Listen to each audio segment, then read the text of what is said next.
Bonjour à toutes. D'abord, merci d'avoir répondu à notre invitation à cette discussion à l'occasion du lancement de notre dictionnaire féministe militant antiraciste. Je pense qu'on va je vais d'abord prendre le temps de vous présenter chacune pour qu'on puisse savoir l'une et l'autre de où vous parlez. Et puis ensuite, je vous laisserai la parole pour discuter du pouvoir et du poids des mots dans la société dans laquelle on vit aujourd'hui.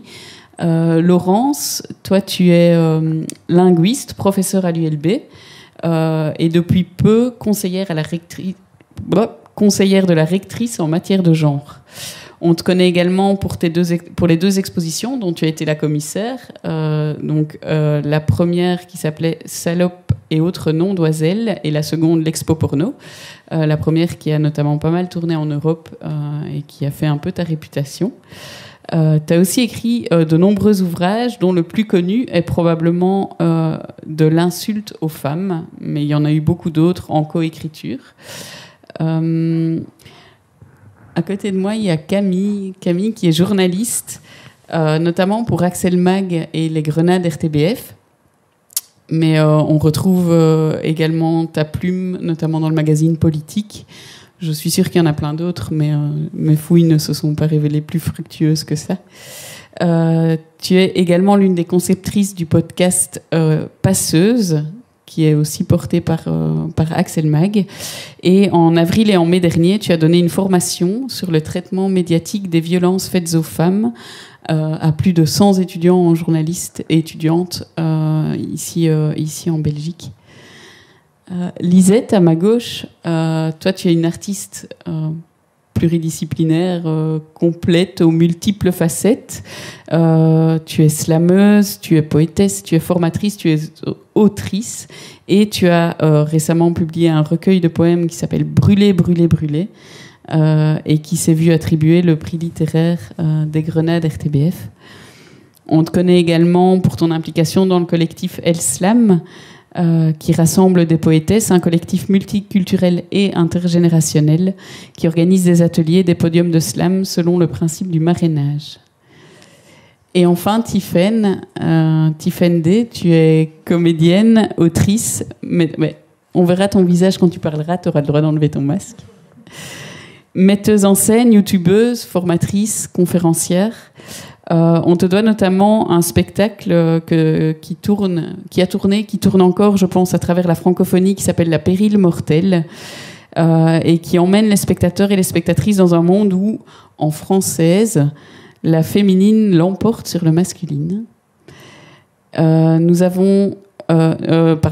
Nous aurons le plaisir d'en voir quelques extraits pendant notre discussion.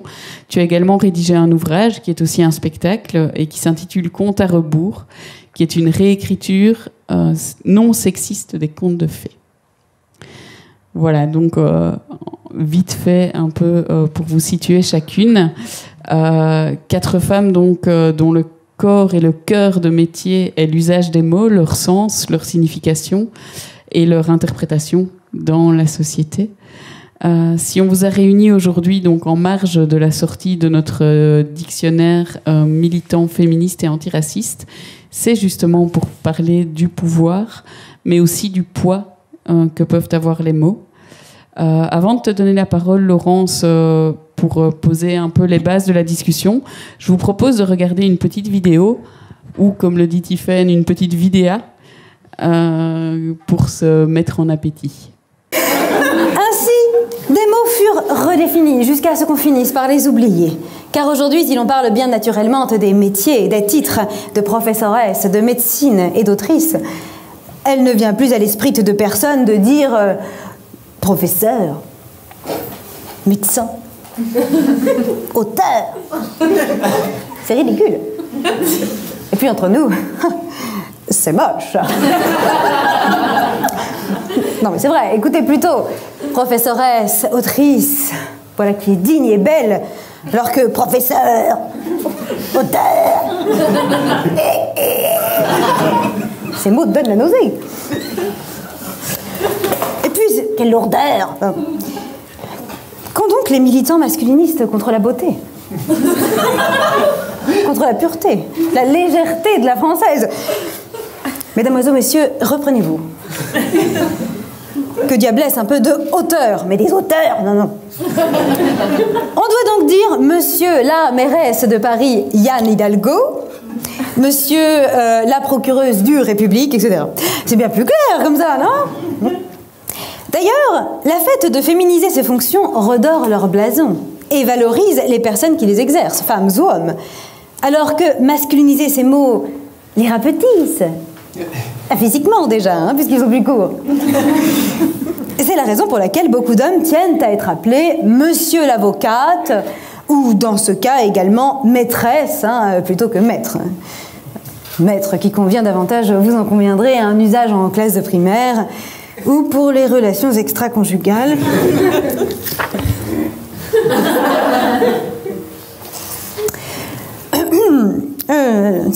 Également, monsieur la chef de service, hein, 2FE bien entendu, monsieur la doctoresse, etc. Comment passer après une telle performance? Alors, mais je vais d'abord parler du DICO, puisqu'on est là pour ça. D'abord, j'ai été ravie d'y participer parce que ça m'a permis aussi de me replonger dans l'histoire des dictionnaires. Parce qu'on pourrait dire encore un DICO. Mais c'est vrai que la forme de dictionnaire, c'est une forme que l'on trouve dans les librairies un peu partout. Pas seulement nécessairement les dictionnaires de référence, hein, le Larousse, le Robert, mais on a des dicos des mots véganes, on a un dico des mots qu'il n'y a que moi qui les connais, disait Jean-Yann. En fait, donc on a vraiment une variété de dictionnaires. Alors à la fois, les dictionnaires, c'est donc une espèce de forme populaire. On sait tout de suite ce à quoi on s'attend, on va avoir un classement alphabétique. Mais en même temps, il y a quand même toujours quelque chose qui fait que pour consulter un dictionnaire, par exemple, il faut connaître l'orthographe des mots. Hein, on ne va pas consulter un dictionnaire pour connaître l'orthographe, puisqu'il faut savoir à quelle entrée frapper. Donc voilà, c'est à la fois un outil populaire, mais il peut encore être discriminant. Alors ce qui a changé aussi avec un tel DICO qu'on présente aujourd'hui, c'est que c'est un DICO collaboratif, participatif, et fait par tous et toutes. Quand on regarde la généalogie des dictionnaires, d'abord, il n'y a que des hommes, hein, le Littré, le Becherel, le Larousse, le Robert, etc., etc. Et le pire, c'est quand on a quelques dictionnaires faits par des femmes dans les siècles passés, elles étaient encore plus rigoristes et plus masculinistes parfois, parce qu'il y avait une espèce d'autocensure par rapport aux termes même féminins. Alors, ces dictionnaires-là, ils sont intéressants, parce que historiquement, ils nous disent quelque chose de l'époque. Si on regarde poétesse au 19e, poétesse, Burke, c'est un mot, c'est pas beau, poétesse, poète, hein, ça c'est bien. Alors qu'aujourd'hui, évidemment, on voit que, heureusement, les femmes revendiquent justement le fait d'entendre la différence et de dire poétesse et pas poète, dont on peut dire un ou une poète, hein, on l'entend pas. Le dictionnaire aussi, on a l'impression que c'est un ouvrage objectif. Hein, on va prendre les mots qui existent. Alors non, évidemment. Il suffit de regarder dans le Littré, d'ailleurs qui avait été réédité il y a quelques années, les entrées juifs et arabes. C'était des entrées racistes et antisémites, mais qui étaient tout à fait acceptées au 19e. Donc évidemment, les dictionnaires sont le reflet des changements sociaux. Alors, pour tout ce qui est féminin, ils ont longtemps résisté, on va dire. Et par exemple, le Robert, c'est pas que Alain Ray, c'était aussi sa femme, Josette Ray de Boves, qui était un peu dans l'ombre, mais qui a beaucoup œuvré. Il paraît qu'il y a eu des discussions mémorables avec l'Académie, où elle s'est engueulée avec ces messieurs de l'Académie à l'époque, pour faire entrer des mots au féminin dans le Robert, et même avec des mots qu'elle n'aimait pas tellement, par exemple auteur qui venait de nos collègues québécoises, hein, qui justement voulaient un peu malmener la langue en disant normalement on prononce pas le E à la fin, mais là on va le dire. Et elle disait entre ma conscience de linguiste et ma conscience de femme, j'ai choisi ma conscience féministe vaut bien un barbarisme, hein. Et donc petit à petit comme ça, voilà, on a fait entrer dans le dictionnaire des mots qui étaient en usage, mais que simplement les dictionnaires avaient du mal à les faire pénétrer. Alors ici aussi, on est dans un dictionnaire qui est militant, Donc un dictionnaire subjectif et qui assume sa subjectivité. Mais cette subjectivité, quand Voltaire au XVIIIe avait fait un dictionnaire portatif philosophique, c'était aussi un dictionnaire très subjectif. Mais là, c'était un homme. Donc là, il n'y a pas de problème. Il pouvait donner sa subjectivité. Depuis des années aussi, les combats féministes se sont toujours articulés quand même, peut-être plus dans le domaine francophone, parce qu'on a un lien à la langue. Là, on l'entend, le fait que la langue, tu dis la française, mais en fait, la langue française est toujours vue comme une femme. Ce qui fait que les hommes peuvent lui faire plein de choses parce qu'elle aime ça. Donc ça, on reviendra peut-être sur les imaginaires. On peut la violer, la malmener, on lui fait des beaux enfants, etc. Enfin, il y a toutes ces choses qu'on remet un peu en cause aujourd'hui dans le langage. Mais donc, il y a cette idée qu'on peut s'approprier de façon subjective, à des fins éducatives et pédagogiques, un outil dictionnaire. Les premières féministes se sont toujours quand même préoccupées de la langue. Alors, on a peut-être ici aussi parfois l'impression qu'on a un vocabulaire très anglo-saxon, qui est venu manspreading, etc., et qui rendrait peut-être les choses difficiles aussi dans le domaine francophone.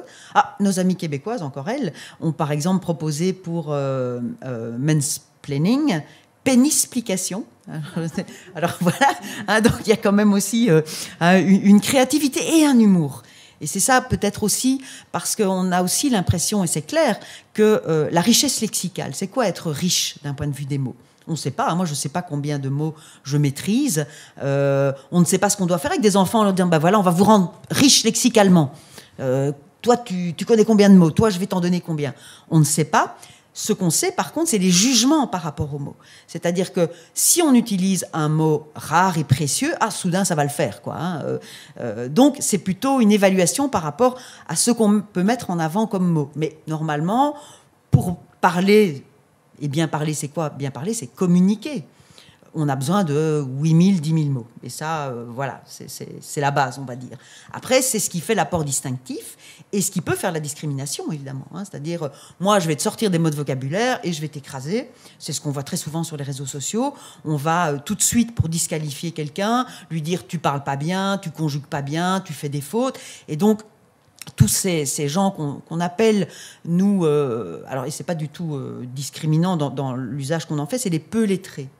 Ces peu lettrés, on les a étudiés, par exemple, à la Révolution française, parce que là, on a eu un peu cette parole des peu lettrés qui s'est exprimée dans les cahiers de doléances, dans les plaignants. Il y avait quelque chose qui sortait de ces peu lettrés, et dont on voyait d'ailleurs qu'ils, par exemple, ils faisaient plein de formules de politesse. Donc, ils savaient comment il fallait parler, même s'ils n'avaient pas nécessairement l'orthographe. Et donc, l'idée aussi, c'est peut-être d'aller contre cette idée que finalement, la langue, c'est pour les lettrés, c'est pour les érudits. Non, il y a une appropriation citoyenne. Alors, évidemment, il y a l'école qui a un rôle là-dedans, mais pas que. Et je pense que des outils comme des dictionnaires avec une tendance militante et ludique peuvent aussi jouer un rôle d'inclusion, pour ne pas exclure et renforcer les exclusions. Quand on dit « ouais, toi tu parles comme un avocat, on ne te comprend pas », il faut essayer évidemment d'ajuster les choses en disant voilà, on peut bien parler, bien communiquer avec peu de mots. Ce qu'il y a, c'est qu'il faut que la parole soit entendue. Et ça, c'est encore un autre problème, évidemment. Donc voilà, je ne sais pas si j'ai déjà cadré un petit peu des pistes pour les débats. Et il y a une chose que je voudrais dire, tu nous as appelés par notre prénom. C'est chouette, etc. Mais je pense que, par exemple, dans les médias, souvent, les femmes politiques, on va les appeler, on va dire « Oh, Christiane, Najem, etc. » comme si c'était des copines. Par contre, on va dire, pour les hommes, on va toujours donner le nom et le patronyme, parce que c'est quand même plus sérieux. Donc, il faut éviter que le côté décontracté, ça ne soit de nouveau les femmes. On a Camille Werner, Tiffany, Lisette Lombé et Laurence Rosier, parce que simplement, c'est vrai. Mais je suis tout à fait d'accord. C'est chouette, on se connaît, on a envie d'avoir les prénoms. Mais je pense, enfin peut-être que Camille le dira aussi, c'est aussi un tic journalistique, et notamment surtout avec les patronymes aussi, entre guillemets, qui ne sont pas chrétiens dans les médias français. Toutes les femmes publiques d'origine maghrébine, etc., par exemple, on va les appeler plutôt par leur prénom et pas leur donner leur patronyme complet qui fait leur identité. Mais c'était un clin d'œil. Oui, non, mais je prends tout à fait. Après, je souligne quand même qu'on est copines, et donc c'est pour ça que j'ai pas. Mais effectivement, je crois que oui, t'as bien posé en tout cas le cadre de ce dico, et effectivement, je pense que ce qu'on a cherché aussi dans la collective qu'il a conçue et qui a intégré aussi des hommes, mais je trouve ça plus chouette de dire la collective quand même. On a voulu beaucoup y mettre des traits d'humour, il y a des inserts, il y a justement pour le rendre accessible au plus grand nombre et le diffuser, et pour effectivement que notamment les jeunes, mais pas que, puissent s'approprier ces mots et puissent les utiliser à bon escient, surtout les uns et les unes envers les autres.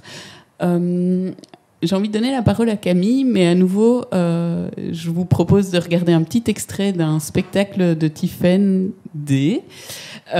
Qui... Ouais, je me tais. On va le regarder.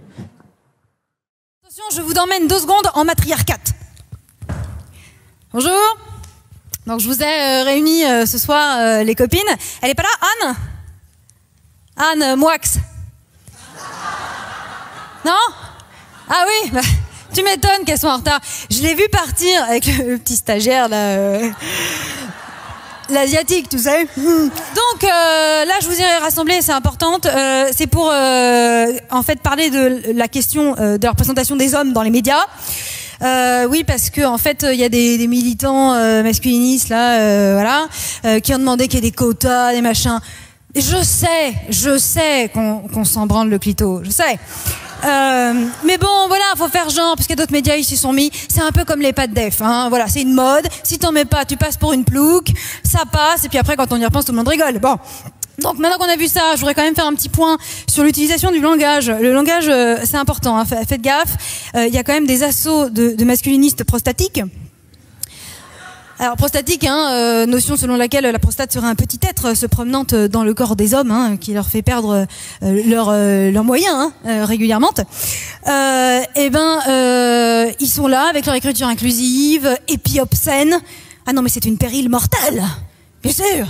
Nos consoeurs de l'Académie française l'ont dit, très bien. Donc là, vous arrêtez direct, hein, les bonjour à toutes et à tous, machin. Non, bonjour à toutes, tout le monde comprend, c'est très bien. On n'a pas un temps d'antenne où on va doubler tous les mots, faut arrêter.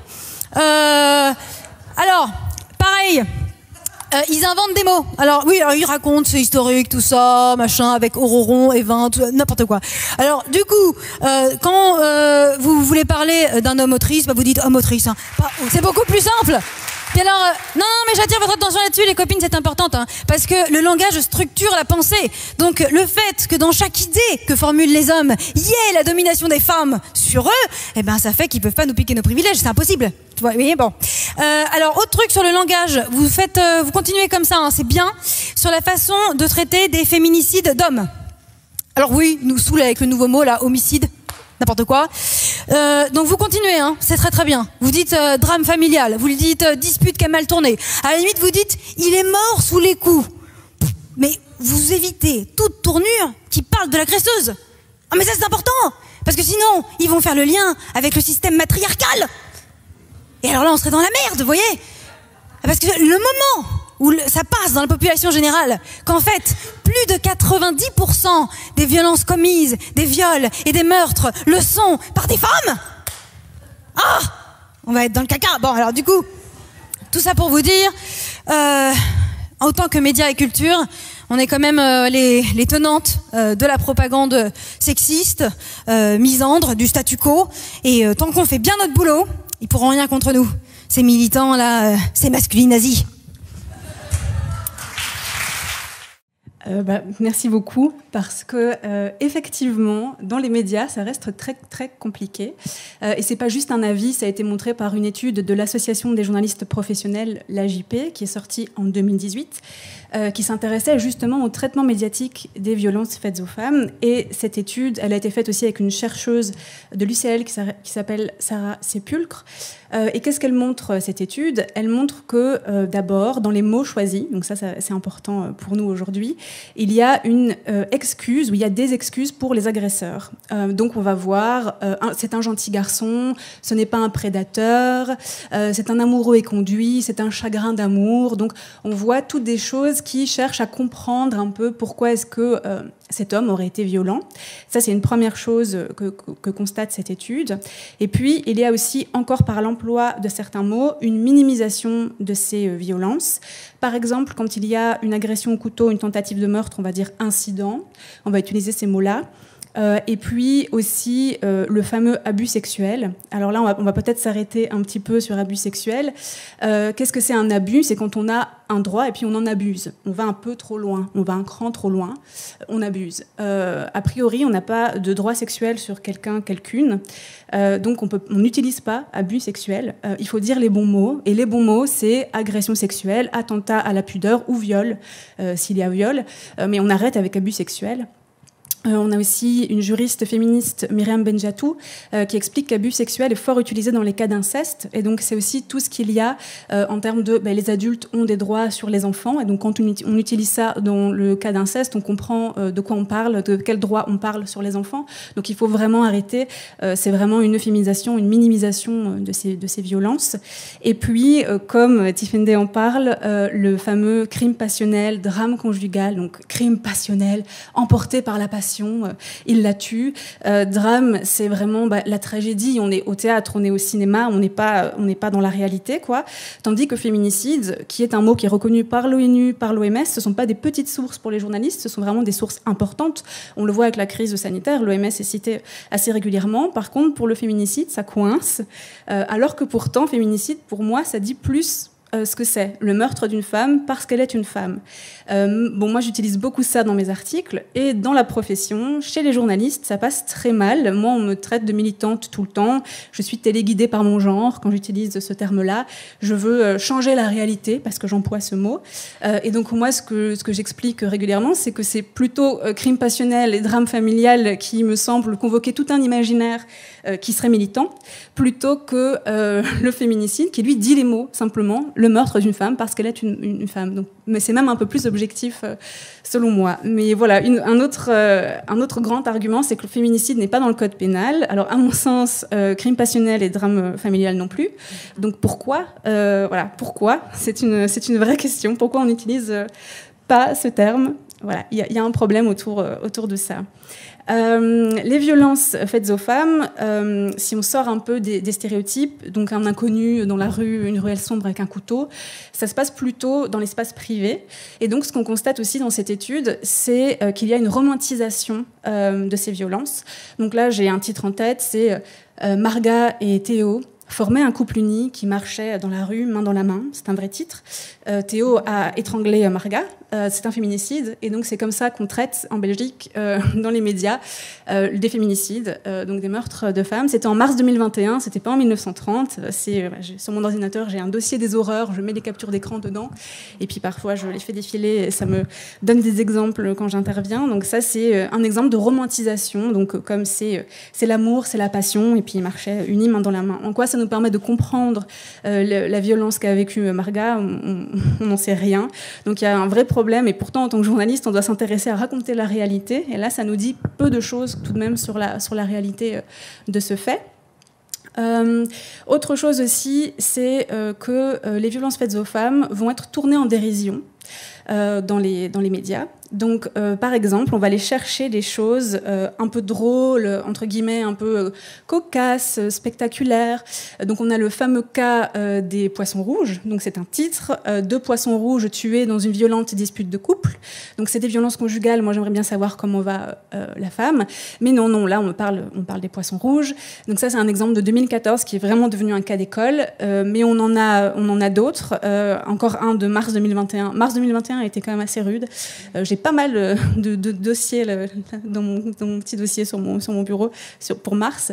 Donc ça, c'est Yvonne tuée parce qu'elle a décongelé des frites par inadvertance. Donc on nous parle des frites. Et puis, donc, ça continue. Un terrible fait divers s'est produit pour la simple raison qu'une femme a décongelé des frites. Donc pour la simple raison, c'est qu'il y a un homme violent qui a décidé de l'assassiner. On a vu ces titres-là pour « Elle a sorti la bière trop tôt du frigo, donc elle s'est faite assassiner. Et puis elle a laissé des grumeaux dans sa pâte à crêpes, donc elle s'est faite assassiner aussi. Donc tout ça, c'est des vrais titres pour nous parler de féminicide. Ce n'est pas des choses que j'invente. Donc effectivement, quand on parle de tourner en dérision, c'est ça, c'est aller chercher l'aspect cocasse de l'histoire et pas du tout nous expliquer en fait la mécanique, tout ce qu'il y a derrière les féminicides. Donc ça, c'est un peu la manière aujourd'hui dont les médias traitent de ces violences, avec des mots qui sont vraiment plus que problématiques et qui ne nous permettent pas de nous rendre compte de la gravité des faits, puisque si on rigole, puis si on utilise incident à la place de tentative de meurtre, ça dit quand même autre chose. Et puis aussi, c'est traité de manière très isolée. Donc on va très rarement mettre en contexte, expliquer, par exemple, dire qu'il y a eu 13 féminicides pour l'instant en Belgique, que c'est le double de l'année passée à la même période. Tout ça, c'est quand même des choses très importantes à dire. Et les violences faites aux femmes, elles vont vraiment être traitées de manière isolée, comme des faits divers. Et donc on va avoir, voilà, une telle a été tuée à tel endroit, à tel moment, puis une autre, et on les met jamais ensemble. On comprend pas que ça fait partie d'un tout, que c'est structurel et que c'est lié à des violences structurelles. Et pourtant, les recommandations de l'Association des journalistes professionnels, qui n'est pas une association féministe, nous demandent de faire ça. C'est vraiment quelque chose qu'ils demandent de faire, qu'ils nous recommandent de faire. Ce n'est pas obligatoire et on en est vraiment très loin. Donc expliquer le caractère structurel, aller systématiquement demander à des associations féministes de terrain qui sont capables d'expliquer les mécaniques, de contextualiser. Et là, on en est vraiment encore à des années-lumière. Donc ça, c'était pour les violences faites aux femmes en elles-mêmes. Une autre chose qu'on peut voir, mais qui est aussi une violence, c'est l'invisibilisation des femmes dans la langue, donc la manière dont les journalistes parlent. Moi, pendant toute la crise sanitaire, j'étais très tendue à chaque fois que je regardais un JT parce que j'entendais les infirmiers. En Belgique, c'est 85% de femmes. On peut au moins dire infirmière et infirmier. Si c'est trop long, on peut juste mettre infirmière. C'est pas grave pour 85%. De nouveau, en mars 2021, ce beau mois de mars, il y a eu un arrêt de grève dans le secteur des crèches. Là, il y a une dépêche belga qui a été reprise par tous les sites, et c'était les travailleurs du secteur. Ils demandent, ils exigent. En Belgique, c'est 96% de puéricultrices. Donc, on peut mettre travailleuses, on peut mettre qu'elles exigent et qu'elles demandent. Et puis, il y a des expressions aussi, comme le secteur des titres-services.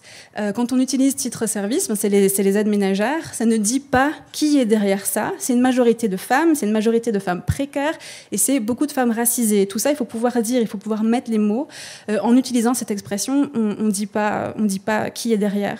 Pareil pour famille monoparentale. En Belgique, c'est 85% de femmes qui sont à la tête de ces familles, et donc on peut entendre tout le temps dans les médias famille monoparentale.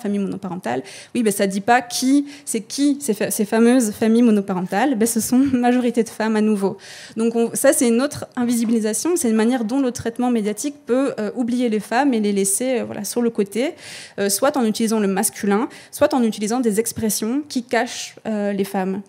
Voilà en gros pour la manière dont les mots dans les médias peuvent minimiser et peuvent aussi invisibiliser. Est-ce si on envoie une caisse de petits dicos féministes militants antiracistes à la JP, ils chercheront de le transmettre dans les rédacs ? C'est une bonne idée, pourquoi pas ? Ça pourrait peut-être être utile, apparemment. Lisette ?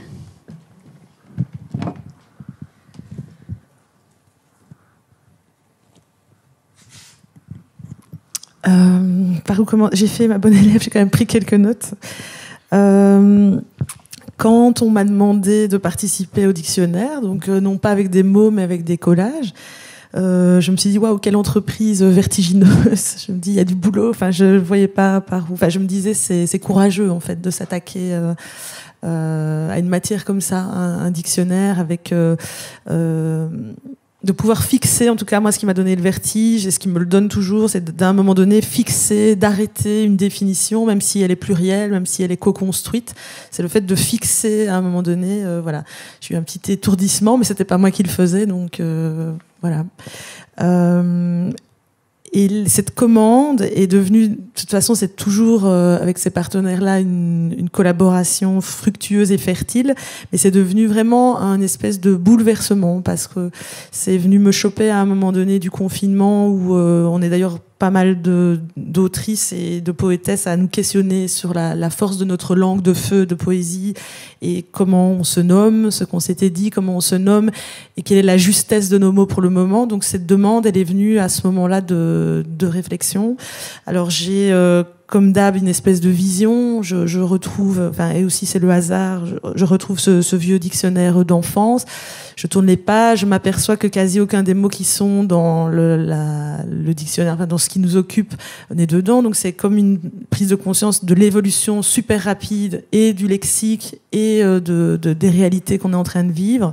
Et je me remets enfant en me disant, moi, étant né à la fin des années 70, c'est vraiment de revoir dans les années 80. Nous, on apprenait à l'école qu'il y avait 5 milliards de personnes sur Terre, d'habitants, et on voit où on en est aujourd'hui. C'est l'époque des clopes dans les bagnoles, dans les ascenseurs, c'est l'époque de la baffe des parents aux enfants et qui ne se posent pas de questions sur cette baffe, quoi. Et donc c'est juste, je pars de là en me disant quelle évolution. Et puis je vois ce dictionnaire qui est à la fois, c'est l'amour des mots, c'est t'ouvres des pages, chaque jour tu peux découvrir des nouveaux mots, donc il y a cet amour, et en même temps, ces mots, tu l'as dit, si tu n'as pas cette orthographe, voilà, c'est un bloc en fait, c'est un bloc de papier, et c'est quelque chose qui te laisse à la marge et qui te laisse à la ramasse en fait, et qui est même à le regarder un objet épidermiquement il faut choter dedans en fait, parce que c'est négatif. Et donc du coup, ce que je me dis à partir de ce moment-là, je vais faire des contre-pieds et prendre des images, voilà, et essayer de me mettre là-dedans. Mais donc, c'est venu m'envoyer des ondes très contradictoires en sachant l'importance que ça avait, et en même temps me disant tout ce vocabulaire, moi-même je l'utilise en marchant sur des œufs, avec précaution, même par exemple l'étiquette queer parfois qu'on m'attribue, etc. J'ose pas l'utiliser, c'est des mots qui viennent d'une autre langue, c'est des mots valises, etc. Et je me dis, même moi qui étais prof de français, même moi qui suis poétesse, je manie pas ces mots avec aisance. C'est pas ma langue, j'utilise encore l'ancienne orthographe, voilà, je sens que je viens d'une autre rive, d'une autre époque, et je me dis, même si moi je suis pas hyper à l'aise avec ça, j'essaye de me mettre à la place d'autres personnes qui sont loin de nos combats, loin de nos luttes et loin de nos mots, et donc ça m'a vraiment questionnée. Et je me suis dit, donc dans ce travail de collage aussi, j'ai repensé en 2017 à cette espèce de... Alors c'est vraiment un choc. Il y a une jeune chanteuse qui s'appelle, j'ai marqué son nom ici, Barbara Weldons, qui est morte sur scène, française, pas très connue, mais qui est morte sur scène électrocutée. Et le journaliste a utilisé le mot, elle était électrocutée pendant qu'elle performait. Et donc en fait, toute la discussion en dessous, c'était sur le fait que l'Académie n'utilisait pas le mot performer, ne le reconnaissait pas. Et tout d'un coup, ça m'a mis sur une rive d'où je ne sortirai. J'étais déjà sur cette rive, mais là, ça m'a cloué sur cette rive dont je ne partirai jamais. C'est-à-dire cette écriture qui ne sera jamais un luxe, et cette forme qui prendra jamais le pas sur les personnes, sur le monde, sur les corps, sur la chair. Donc, tu vois, cette commande, elle est venue vraiment me remuer. Et je me dis que comme chaque fois, la justesse et c'est à l'endroit où on travaille, où on est juste, que les réponses arrivent, et c'est souvent lié pour moi à la poésie. Donc ça m'a ramené tout ce questionnement-là. Autant je doutais en tant individuellement, autant sur des questions, une fois qu'on est dans le collectif, qu'on est dans la sororité, il n'y a plus de doute. Donc c'est qu'est-ce qu'on fait avec les personnes. Ok, il y a cet objet, qu'est-ce qu'on va en faire, comment on va le faire voyager, comment on va le faire vivre, comment les personnes, moi je vois très bien, c'est-à-dire que quand les ateliers vont recommencer en présentiel, on peut piocher des mots, on peut partir à partir des images, on peut faire des voyages à partir des mots. Donc je vois exactement bien comment dans les ateliers d'écriture on peut le faire vivre. Et actuellement, ce que je me dis, c'est que dans les ateliers d'éducation permanente, éducation populaire, pour moi, je vois ça comme des poches où ces questions-là, enfin on est loin de ces questions-là, on est loin, on est tout près du mot, mais on est dans des réappropriations. Donc c'est pour moi là l'endroit de mon travail, et là où cette langue de feu pour moi est importante, c'est d'avoir ce mot et de voir comment les gens le vivent, comment les gens le ressentent, qu'est-ce qu'ils en font. Et là par exemple, on vient de travailler, on est en distanciel mais avec plusieurs bibliothèques, on part d'une injure et on se réapproprie l'injure avec cet œil de poétesse. Et donc quand on lit, quand on écoute les textes de ces femmes, elles nous disent, et on voit la différence qu'il y a. Moi, c'est tatoué sur mon bras négresse, mais c'est négresse ailée, c'est pas la même chose que sale négresse. Donc c'est le même mot, mais de voir qu'est-ce qu'on fait de ce mot-là, comment ce mot-là peut nous redresser, nous redonner de la dignité, nous lier aux autres. Et là, ben voilà, ce qu'on a entendu dans les ateliers, c'est alors il y a nous les footeuses, hein, ça démarre comme ça, il y a une trentaine de femmes, nous effectivement, nous les Arabes, et il y a des grands silences chaque fois. Après, on a travaillé là-dessus pour que ça tourne dans le silence. Et quand une femme arabe dit nous les Arabes, tout ce qu'elle va dire après, ça lui appartient, mais c'est vertigineux ce qui se passe. Nous les fêlés, nous les cas. Voilà une femme qui dit ça. Nous les grosses, nous les sales lesbiennes. Et il y a ce travail-là et ce silence-là qui nous lie. Voilà, c'est à cet endroit-là. Et donc je remercie vraiment ce travail-là parce que ça m'a mis un électrochoc entre mes doutes personnels sur la langue, la justesse des mots et qu'est-ce qu'une poétesse aujourd'hui, militante, activiste, peut apporter au monde et ce qu'on fait avec les personnes. Et là, c'est quotidien, c'est-à-dire que c'est limpide. La question du sens ne se pose pas. C'est là et on travaille, quoi. Oh, merci beaucoup. En tout cas, c'est enthousiasmant d'entendre que tout ce travail pourra être utile dans le cadre des ateliers. Et puis aussi te dire que pour nous, ça aussi semblait vertigineux quand on s'est lancé dans le truc et ça l'est resté. Et puis se dire que ça va percoler, c'est-à-dire qu'il est voué à être retravaillé, ce dictionnaire, parce que les mots, ils évoluent et que... Voilà, on espère en tout cas pouvoir continuer à travailler et à faire diffuser en tout cas ces idées.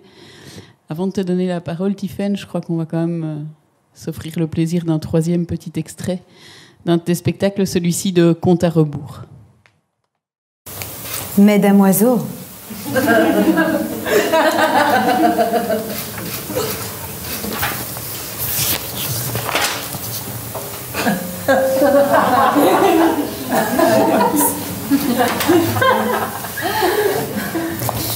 Mesdames, bien sûr.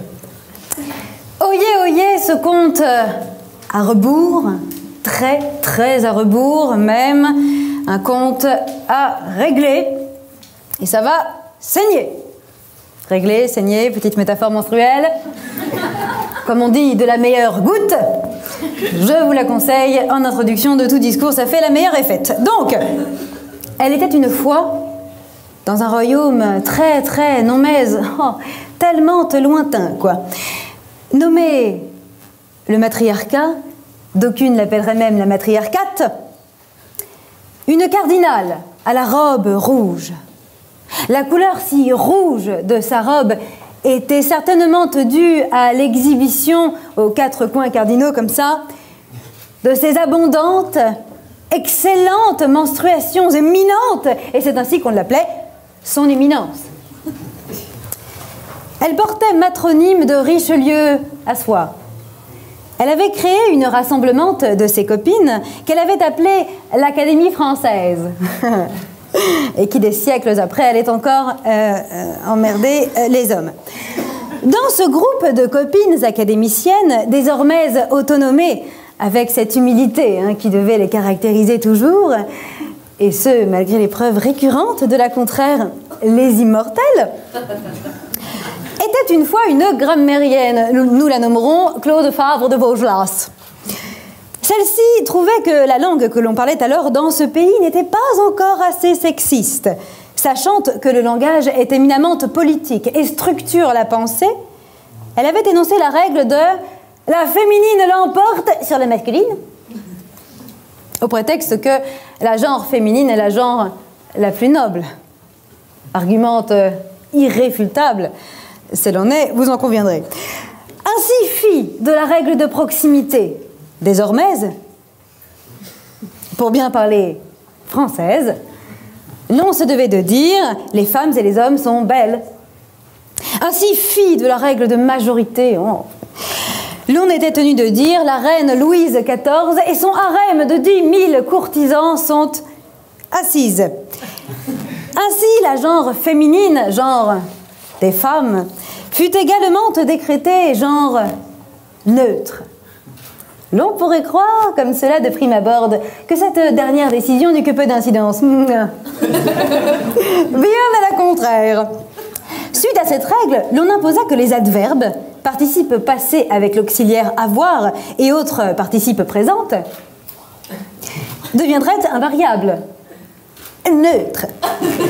C'est-à-dire qu'un homme parlant à un autre homme était tenu de dire, par exemple, « Heureusement, j'ai comprise la sermonne de la prêtresse à la messe dimanche dernière. » Et elle est intéressante de noter qu'Adam a engendré, Ève a été engendrée d'une côte d'Ève. Et elle est intéressante, ce elle est tout à fait anodin, hein, impersonnel, évidemment. Je retire mon masque vulvaire, qui d'ailleurs a été fait par ma copine Géraldine Franck. Bonjour, donc je suis ravie d'être là, merci de m'avoir invitée. Même si je rejoins cette aventure de la dictionnaire, du dictionnaire tardivement. Oui, je parle vraiment comme ça. Alors, je voudrais juste... j'ai pris des petites notes aussi, parce que vous avez dit plein de choses très intéressantes, notamment sur cette histoire, oui, de mansplaining. Effectivement, il y a pénisplication, il y a m'explication, il y a m'exposer, il y a monologue, quand ça dure encore plus longtemps. Donc ouais, on trouve plein de choses pour le manspreading, ce phénomène-là on appelle ça le syndrome des couilles de cristal, parce que s'ils ferment les jambes, certainement elles se cassent, on ne sait pas. Donc voilà, et aussi sur effectivement la question des patronymes, du fait qu'ils disparaissent. Enfin voilà, on avait eu en France vachement Sarkozy versus Ségolène. Ça c'était extraordinaire. Mais même des journalistes, voilà, sur des chaînes publiques et tout, disaient Sarkozy, Ségolène, quoi. C'était dingue. Et donc, le problème, c'est qu'en face, on a des patronymes. Donc, c'est pour ça aussi que j'utilise le mot matronyme, parce qu'en matriarcat, les femmes auraient des noms, que là, elles n'en ont plus. Puisque soit c'est les noms de nos pères, soit si on a le nom de notre mère, en fait, si on remonte, on tombe toujours sur des couillus. Hein. Et donc, voilà, c'est aussi pour ça que c'est juste un D, mon nom, c'est que c'est un refus de patronyme et d'avoir le nom de mes maîtres. Voilà, et voilà, c'était juste les petites choses où je voulais rebondir.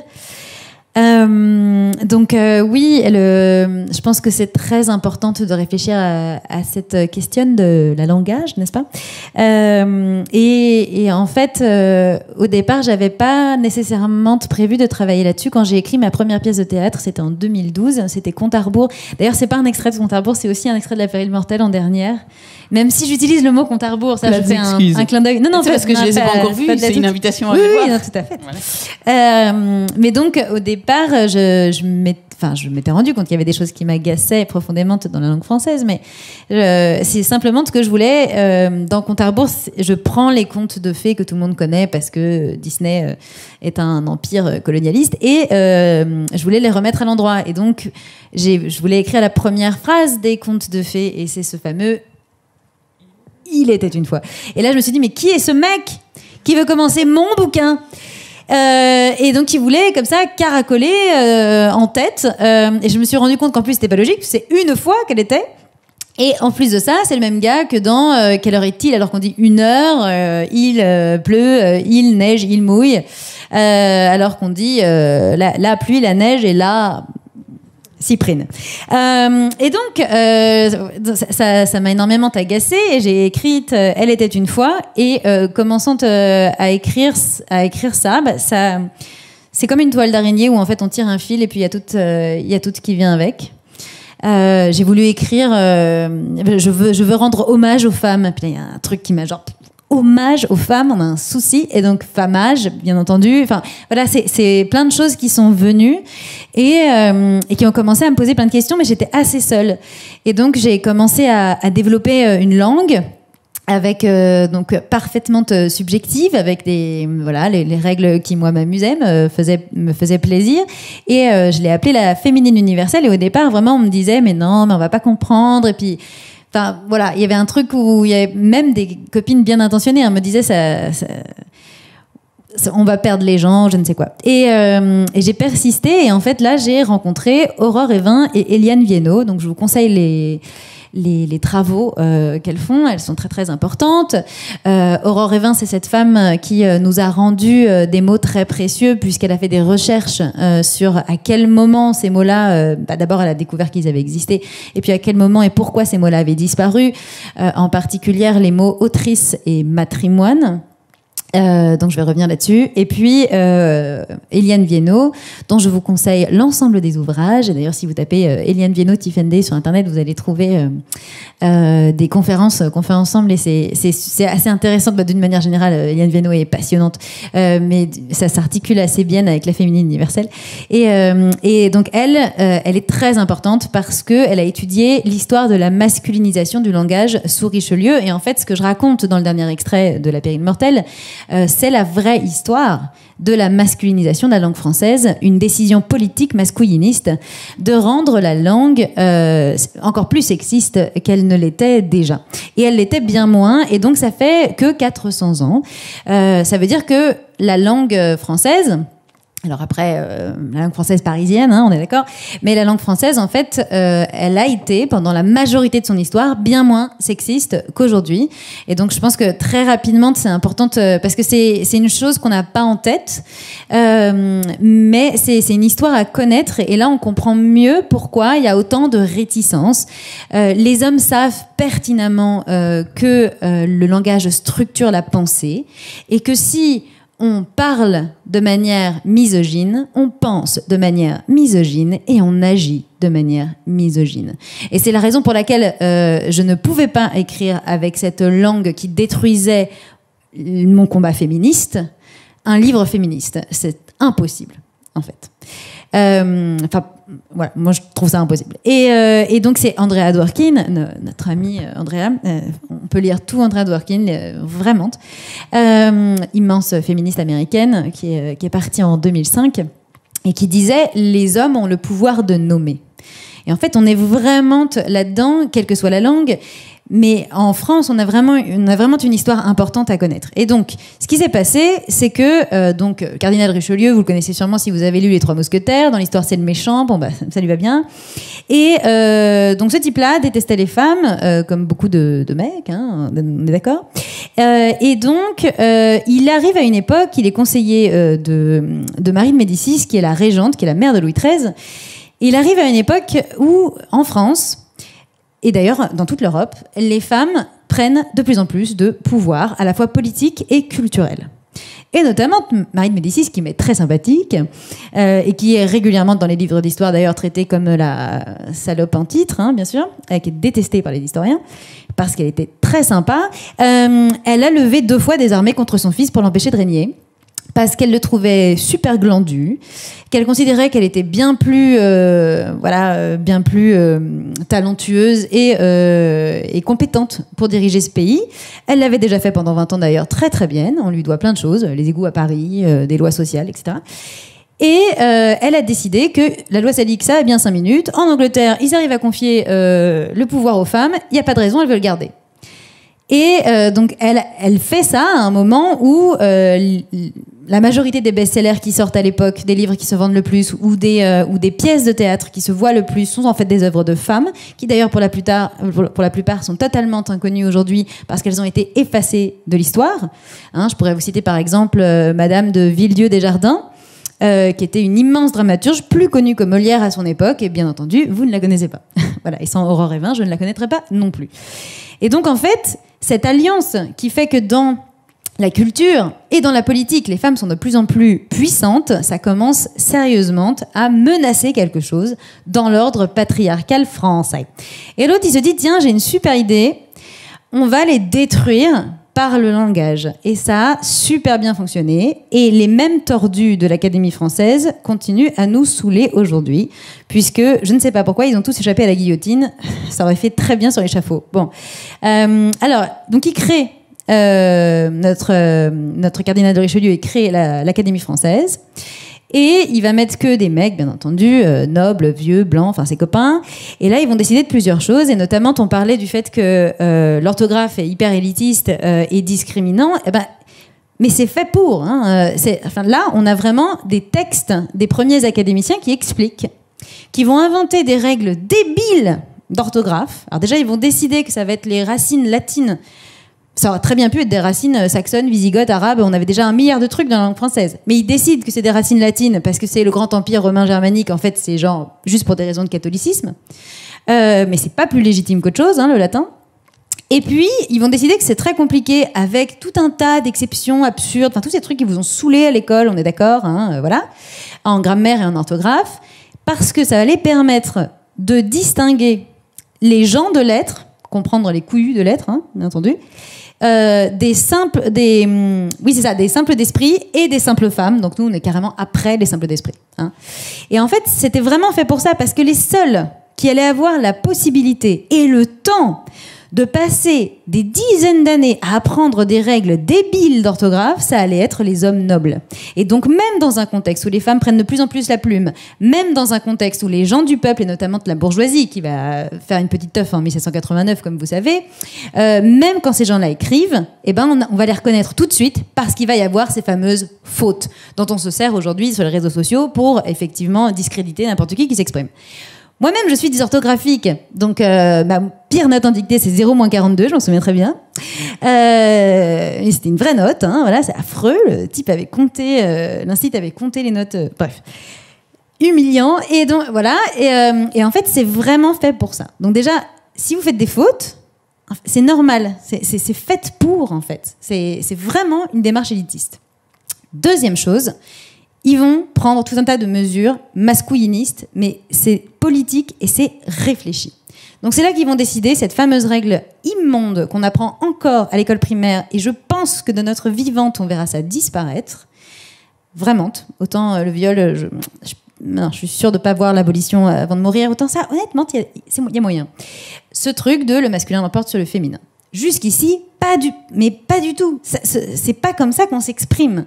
Il y a ce dont je parle, la règle de proximité, donc le fait de pouvoir dire les hommes et les femmes sont belles, les femmes et les hommes sont beaux. On accorde avec le mot le plus près de l'adjectif. Et d'ailleurs, quand vous entendez parler des enfantes et des enfants, parce que je joue régulièrement un de mes spectacles, Compte à rebours, aussi en version pour enfantes et enfants, bah en fait, très spontanément, les enfants font ça, et il faut aller contre leurs instincts. Parce qu'évidemment, c'est hyper relou. Vous faites une longue liste, il faut aller se demander, alors, en deuxième position, sur la 4e, il y avait un machin au masculin, donc il faut que j'accorde. C'est absurde.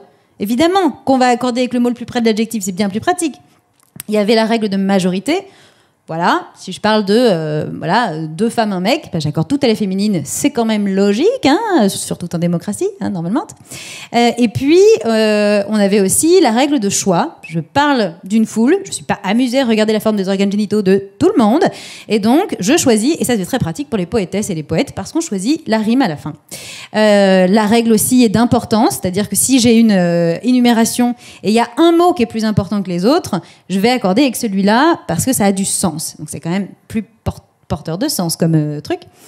Et d'ailleurs, si vous regardez en fait des textes en alexandrin, c'est les seuls que les académiciens et consorts n'ont pas réussi à détruire. C'est-à-dire que si vous lisez aujourd'hui Madame de Sévigné ou Marguerite de Navarre, enfin ces grandes autrices de l'Ancien Régime, en réalité vous ne les lisez pas elles, vous les lisez dénaturées, trahies, au masculin l'emporte. Mais elles n'écrivaient pas comme ça. Ça, c'est extrêmement important à avoir en tête. Sauf que, dans les alexandrins, vous avez l'obligation d'avoir 12 pieds. Et donc, ils ont changé un max, mais il y a des moments où les vers de Racine, Corneille, s'ils mettaient au masculin l'emporte, on avait un pied de trop, ça rimait plus.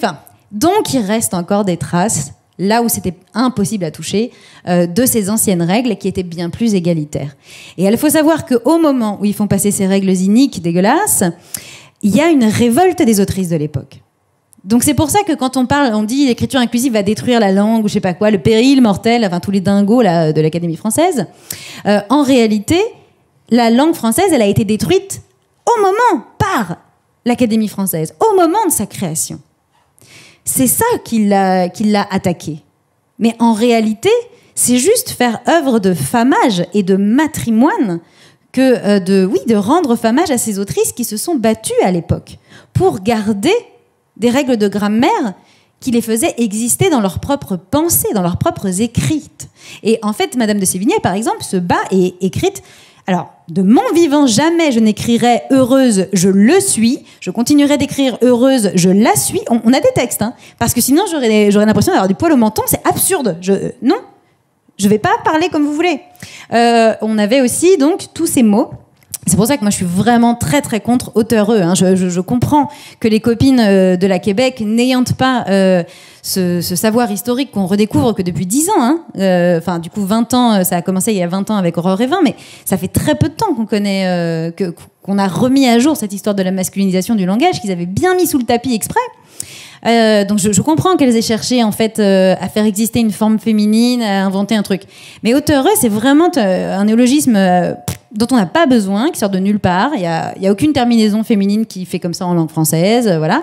Et c'est juste pourquoi l'Académie française l'a accepté, c'est que c'est un compromis qui ne s'entend pas vraiment à l'oral, ou alors faut faire auteureux.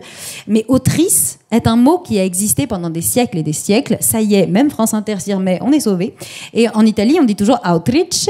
Et en fait, ça marche pour énormément de noms de métiers. Donc effectivement, les poétesses, les peintres, etc. Et donc, c'est vraiment très important d'avoir ça en tête. C'est qu'en fait, quand bien même ce serait pas historique, on s'en fout.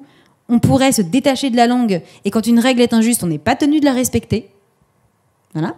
Donc quand bien même on n'aurait jamais dit ça, la langue française aurait toujours été ultra sexiste. Je m'en tape, je parlerai quand même à la féminine universelle, mais ou en inclusive, voilà, quand je dois faire stratégie. Mais en plus là, c'est absolument légitime d'un point de vue historique. Donc il faut arrêter avec ces trucs-là. Et comme par hasard, ces noms de fonctions et de métiers qu'on veut pas dire à la féminine, c'est que des noms de fonctions et de métiers qui sont valorisés. C'est-à-dire que vous remarquerez que boulangère n'a jamais dérangé, n'a jamais fait débat. On est d'accord. On est d'ailleurs directrice d'école n'a jamais fait débat, mais directrice de, je sais pas, dans une grande entreprise, ah non, c'est madame le directeur, soudain, par magie. Donc il y a vraiment quelque chose à faire et c'est une lutte de pouvoir et c'est pour ça que ça résiste. Et donc c'est pour ça que je pense que c'est extrêmement important de s'approprier la langue et de s'affranchir de règles édictées. On n'a pas à obéir à un cardinal décédé. Voilà une belle conclusion. Mais en fait, moi, j'ai souligné une phrase que Camille a dite, mais j'ai l'impression en fait qu'elle sous-tend vos pensées à toutes les quatre. Camille, elle a dit on me traite, donc on me dit militante, et on me dit tu veux changer le monde par l'utilisation de ce mot. En fait, il y a un peu de ça dans la création d'un dictionnaire, dans l'appropriation par les gens, par les jeunes, par les participantes d'ateliers, etc. Est-ce que finalement, c'est pas ça, parler la langue, de pouvoir changer le monde ?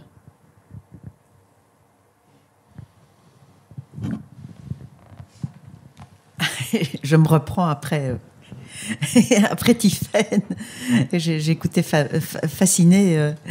Alors, par rapport à ce que Camille a dit, en fait, par exemple, en tant qu'universitaire aussi, aujourd'hui, on nous traite d'islamo-gauchistes, hein, parce que justement, on a des positions et des savoirs situés, comme si les autres savoirs n'étaient pas situés. C'est ça qui est assez fou. C'est évidemment, simplement, on travaille sur des questions avec ce qu'on appelle une épistémologie, un cadre théorique qui nous situe.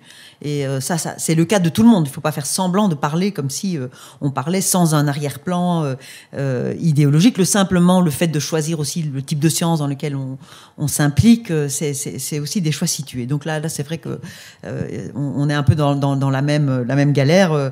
Quand demain, là, on m'invite et puis on me dit oui, parce que vous êtes linguiste et militante, mais un peu comme si c'était militante. Donc, on ne sait pas si vous êtes vraiment scientifique, quoi. Donc ça, c'est des postures, en effet, qu'il faut assumer. Ça, c'est la première chose.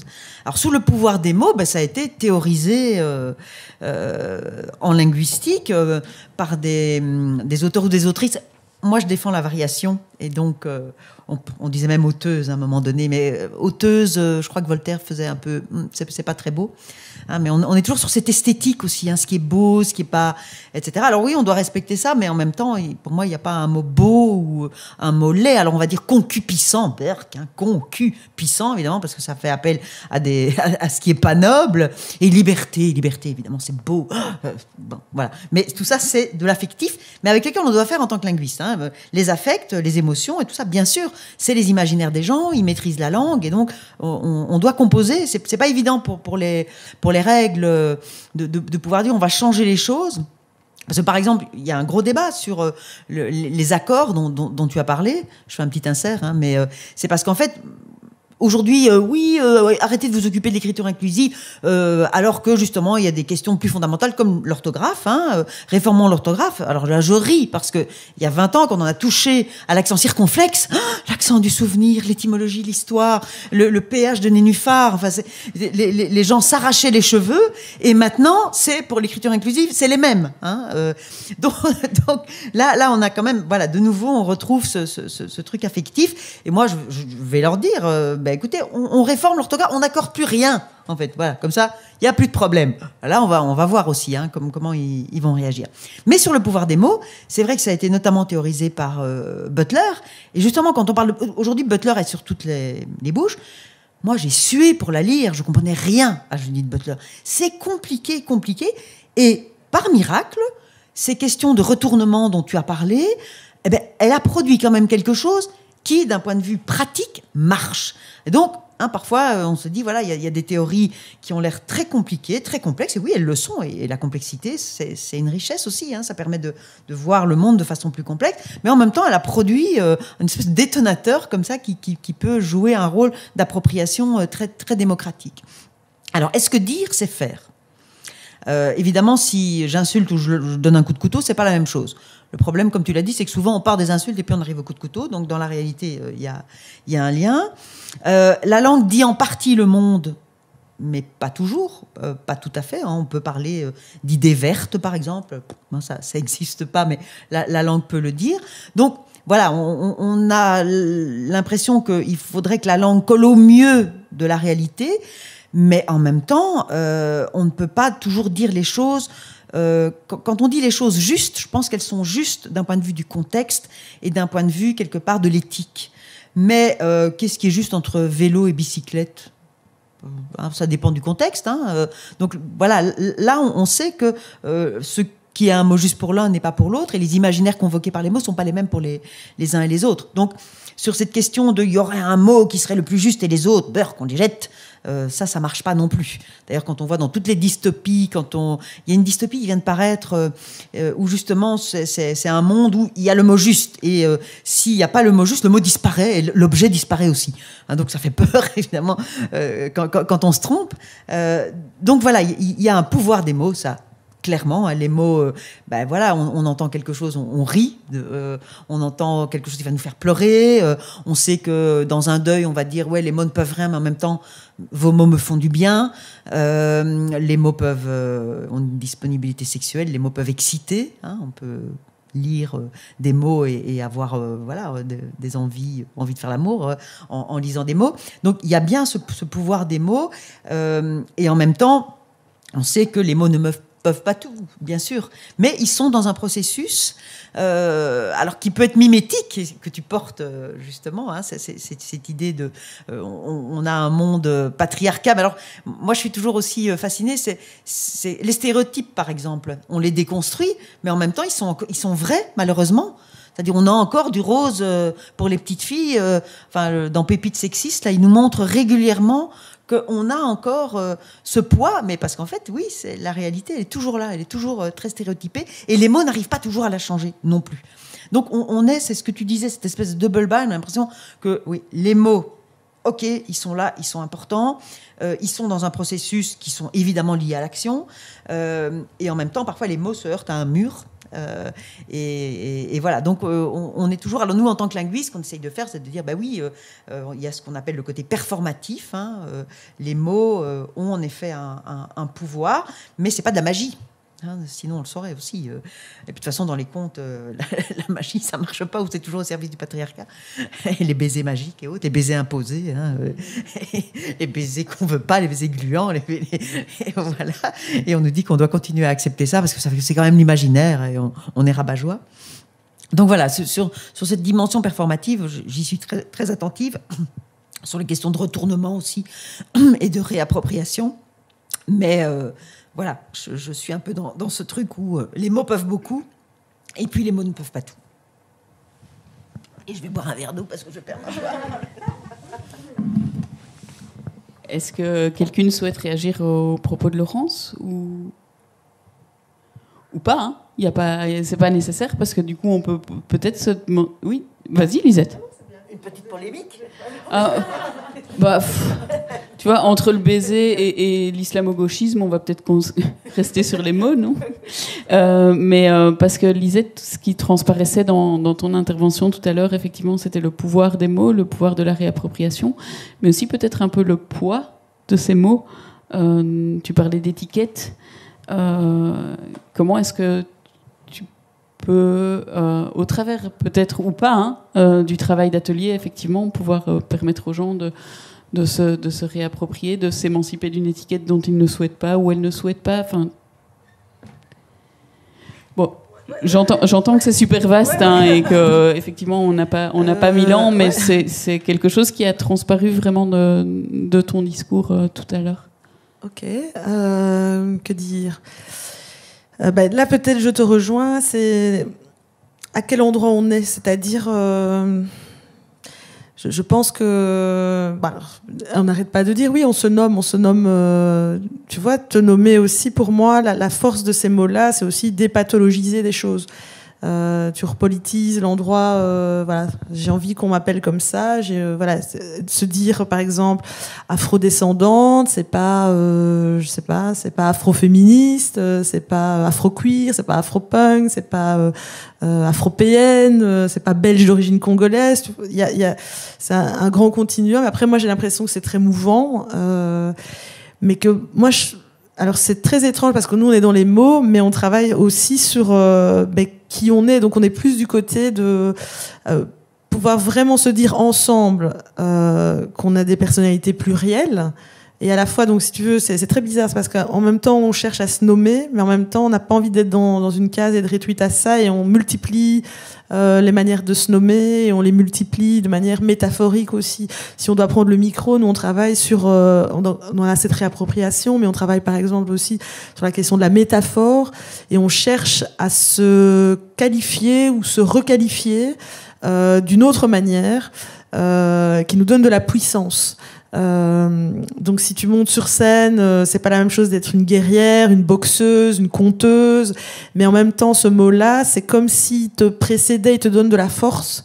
On travaille à cet endroit-là aussi, de comment se nommer. Des fois, comment dire, on se nomme et puis les choses, on n'est pas encore celle qu'on est en train de nommer, mais en même temps, ça nous, voilà. Par exemple, dans les ateliers, toutes les femmes sont des poétesses. Alors les gens disent oui mais je ne suis pas, j'ai pas encore écrit, je suis pas, mais en fait le fait de dire qu'on est toutes des poétesses en train d'écrire, ça nous met dans un grand cercle, dans une ronde, et ça nous met de la puissance aussi. Et ça ne veut pas dire enfin voilà, c'est un peu confus mais. Non, mais je crois que c'est assez clair effectivement la manière de se nommer qui permet de s'approprier quelque chose et que toutes et tous on est légitime à se nommer tel qu'on a envie de se nommer en fait. Au final, pour se permettre. Mais donc toi, tu travailles principalement, si j'entends, avec des adultes. Tiffaine, toi, tu travailles aussi avec des enfants. Camille, avec des étudiants, des étudiantes. De quelle manière est-ce que vous pouvez apporter cette réappropriation des termes? Est-ce que vous... voilà, parce que c'est par l'éducation que ça passe. C'est par voilà, ce dictionnaire aussi, c'est ça. C'est permettre aux plus jeunes et aux personnes qui ne vont pas forcément aller vers de leur donner cet outil-là. Mais vous, c'est votre cœur de métier.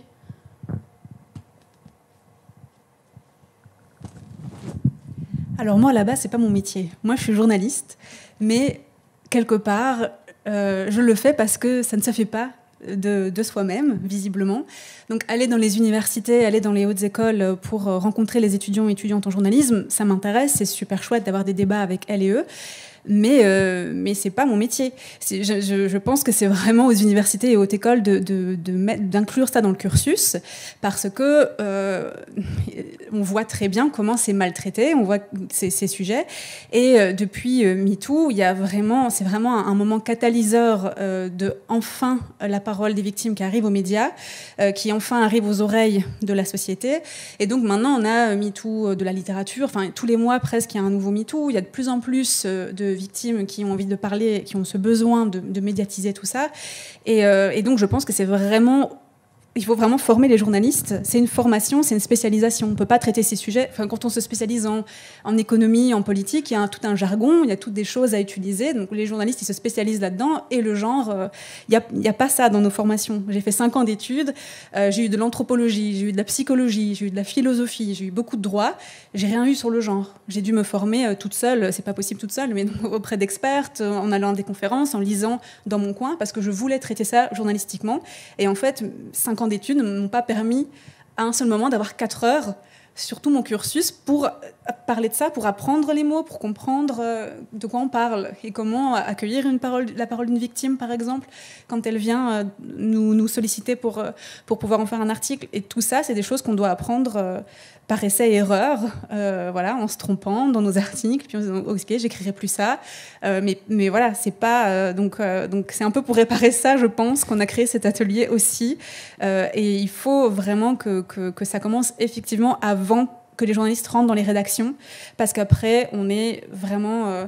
après, c'est trop tard. On rentre dans un rythme de rédaction, on commence à lire les articles des collègues, on se passe aussi le carnet d'adresses, on va demander, généralement, c'est des open space, plus maintenant avec le coronavirus, mais donc on va aller vers la personne qui est à côté de nous pour poser des questions, et donc voilà, on rentre un peu dans ce système, et donc il faut donner déjà des clés avant que les étudiants et étudiantes deviennent journalistes et rentrent dans les rédacs.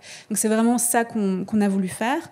Et comment est-ce qu'on fait, c'est un peu ce que j'ai fait ici, c'est-à-dire que je donne des exemples, je sors ça de mon dossier de l'horreur, je sors ces exemples et puis j'en discute avec eux, je décrypte les titres. Je prends les titres et j'explique, ok, là, ici, on a utilisé fâcheuse posture, 2 policiers surpris en bien fâcheuse posture, ils ramènent une femme ivre chez elle et en abus sexuellement. Voilà. Alors, on décortique, parce que ça, c'est un vrai titre aussi, mot par mot, là où ça pose problème.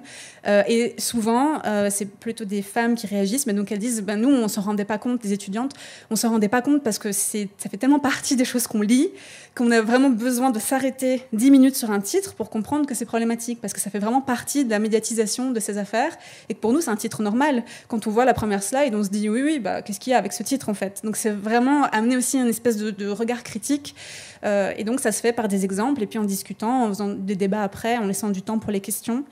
Voilà, en gros, oui, pour comment on fait et pourquoi on a voulu créer cet atelier avec Axel Magazine.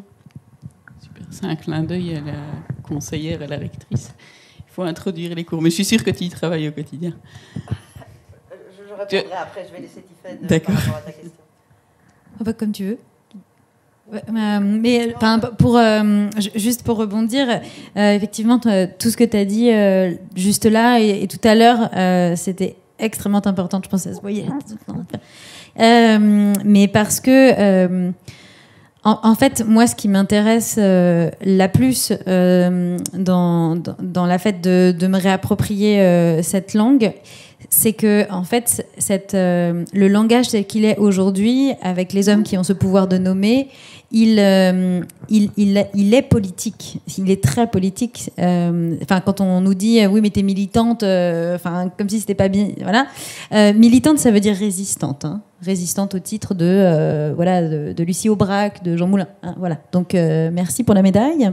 Mais du coup, en fait. De l'autre côté, du côté masculiniste, ce sont des militants masculinistes. C'est pas parce que c'est ça la norme que la norme n'est pas déjà militante du mauvais côté du truc.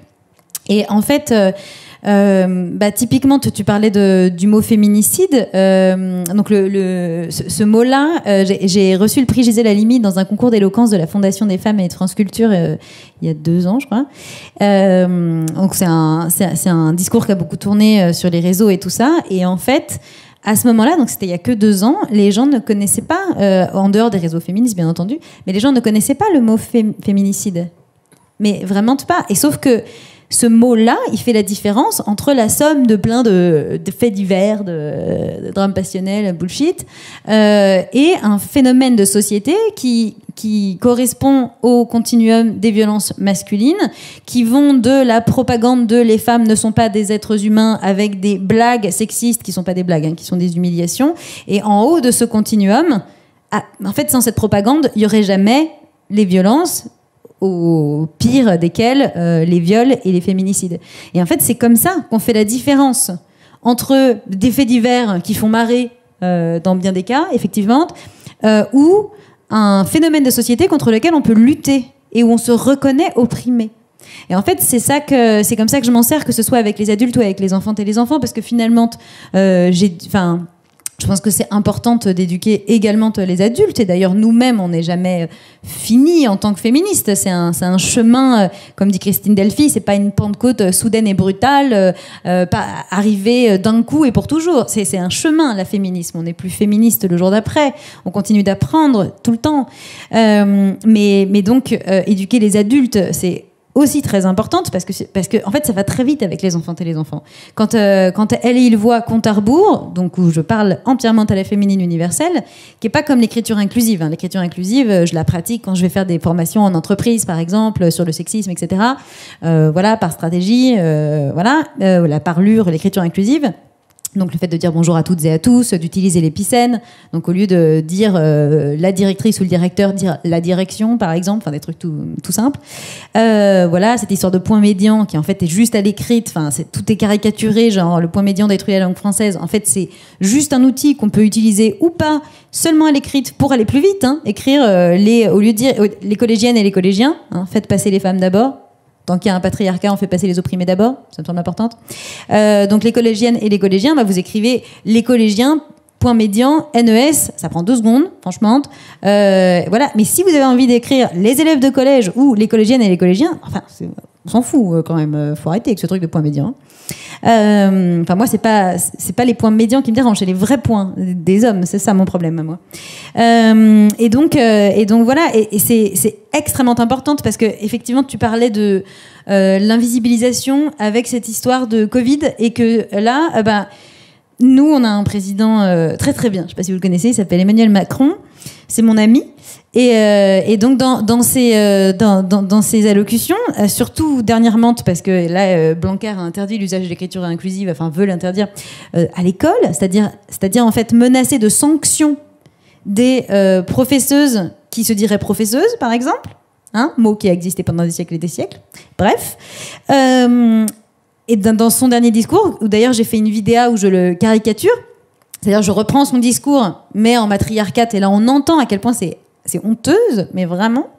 Et en fait, il met tout au masculin. Mais vraiment tout. C'est extraordinaire. C'est-à-dire que même De Gaulle, avec son français, il était plus avancé, le gars. Parce qu'en fait, français, et puis croyez-moi, c'était pas un féministe. Hein. Français, c'était déjà de l'inclusive, en fait. Les gars, ils sont en train de paniquer. Je veux dire, sur les cartes d'identité, je sais pas comment c'est chez vous, mais nous, on a né, N-E, entre parenthèses, E. Bon, ça va pas la parenthèse, parce qu'on met pas les femmes entre parenthèses là. Mais c'est déjà de l'inclusive. Bande de... Bon. Et donc, il y a vraiment pour moi un enjeu de visibiliser en fait la moitié du monde. Et c'est aussi, c'est pour les femmes et tout type de femmes. Il y a par exemple Alice Coffin, je sais pas si vous voyez qui c'est une autrice lesbienne qui a écrit notamment son dernier livre, Le génie lesbien.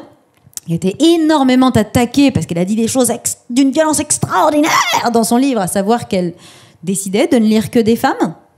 On lit encore ce qu'on veut, là. C'est dingue. Donc ça les a vachement choqués. On avait envie de dire, mais nous, ça fait 15 ans qu'on lit que des femmes.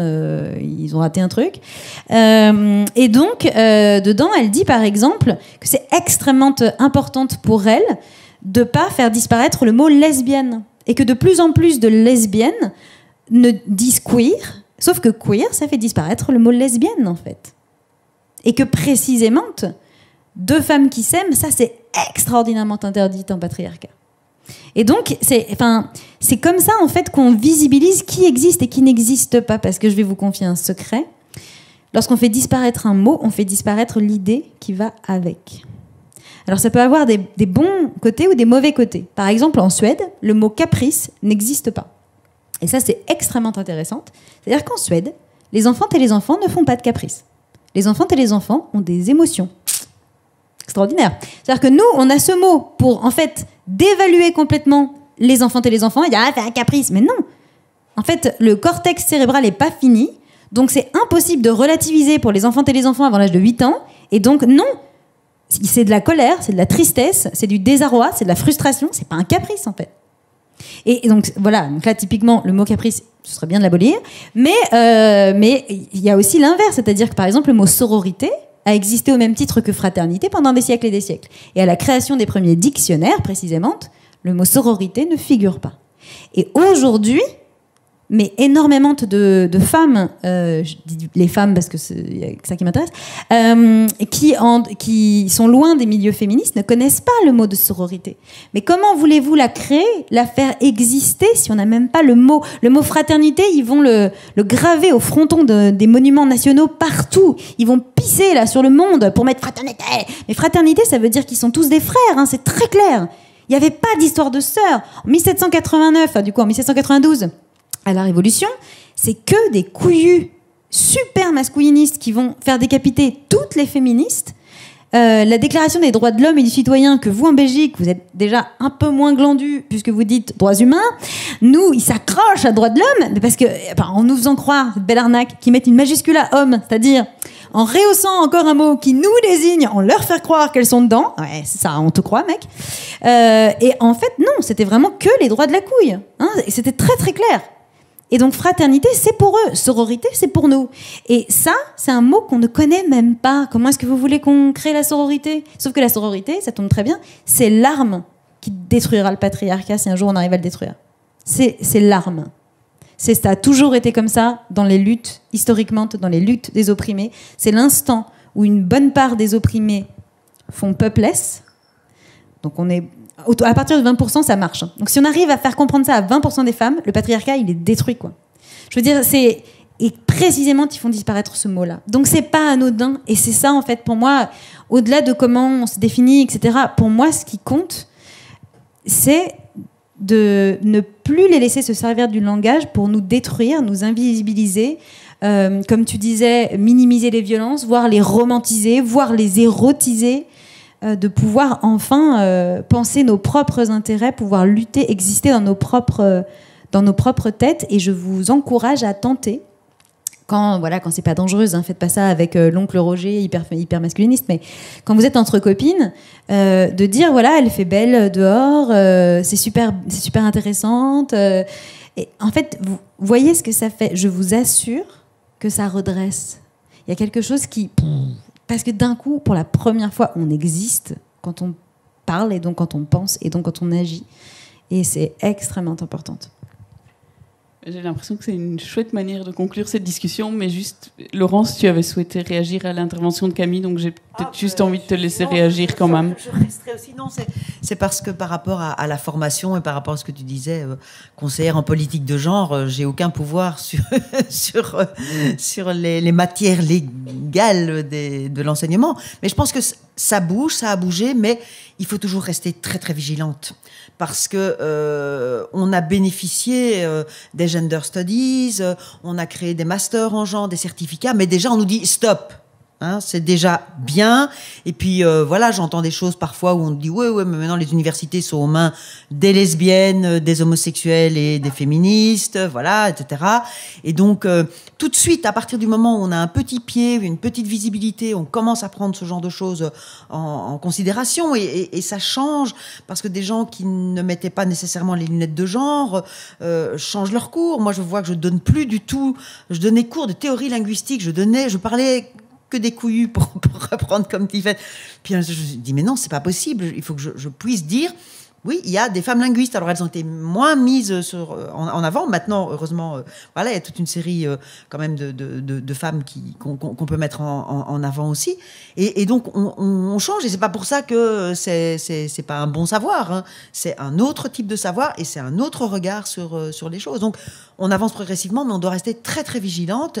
Et je pense qu'en effet, avoir des retours, parce que les féministes, elles lisent, les féministes, elles s'informent, les féministes, voilà, et souvent ça met mal les gens aussi des milieux universitaires en disant « Ouais, mais j'y connais rien ». Bah oui, vous êtes face à des personnes qui lisent, qui ont lu beaucoup plus que vous et qui n'ont pas d'avis tranché parce que chaque fois, elles se remettent en question. Et c'est de cette dynamique qu'on peut... l'université ouvre ses portes et on enlève un peu de poussière parce qu'il y en a encore beaucoup. Bon, bah donc, oui, bien sûr, vas-y. Juste peut-être dire quand même aussi de garder une petite place dans nos réflexions sur. Je prends c'est pas une anecdote, mais c'est vraiment une expérience. En 2015, je suis allée au Congo, à Kinshasa, et on a travaillé avec donc du coup une assoce féministe, et c'était un article pour le magazine Axel. Et ces personnes qui travaillaient sur le terrain et qui faisaient exactement la même chose que les féministes en Belgique ne voulaient pas de cette étiquette. Et je sais qu'après, on a discuté avec le magazine Axel sur cette question et pourquoi ces femmes africaines ne voulaient pas. Et pourtant, sur le terrain, c'était la même chose. Donc, ça veut dire que là, tu as un mot, en fait, c'est juste garder en tête que les choses qui nous semblent aller de soi aussi, on peut faire la même chose sur le terrain. Elles étaient sur des questions d'avortement et c'est d'autres stratégies quand c'est pas encore au Parlement. Tu vois, de contourner, comment on contourne la loi, comment on utilise ces stratégies et comment, oui ou non, on prend cette étiquette ou pas, et pourtant on va peut-être se retrouver dans le même cortège et on fait la même chose en fait, mais on n'a pas envie de se nommer comme ça, mais on fait la même chose. C'est juste à cet endroit-là moi que je réfléchis aussi sur des choses qui nous vont de soi ou des manières de parler qui vont de soi et qui voilà. Et donc on retient juste, on va une petite dernière, oui, mais on va clôturer. C'est juste pour dire, je sais pas si c'est, mais que voilà, si vous voulez fouiller ces questions-là, il y a plein de conférences de Liane Viennot sur Internet, sur ma chaîne YouTube Tifendé, il y a plein d'autres extraits du spectacle et d'autres vidéos, notamment celle où j'imite Macron et tout ça. Donc n'hésitez pas et que toutes les personnes qui regarderont ces vidéos, elles sont invitées à nous suivre les unes les autres sur nos différents réseaux sociaux et tout ça. Que c'est comme ça qu'on crée un super réseau féministe. Donc merci. Merci Tiffaine, merci à toutes. Moi, ce que j'ai envie de retenir quand même principalement, c'est effectivement le respect du choix de l'autre. Et puis du coup, restons vigilantes et osons.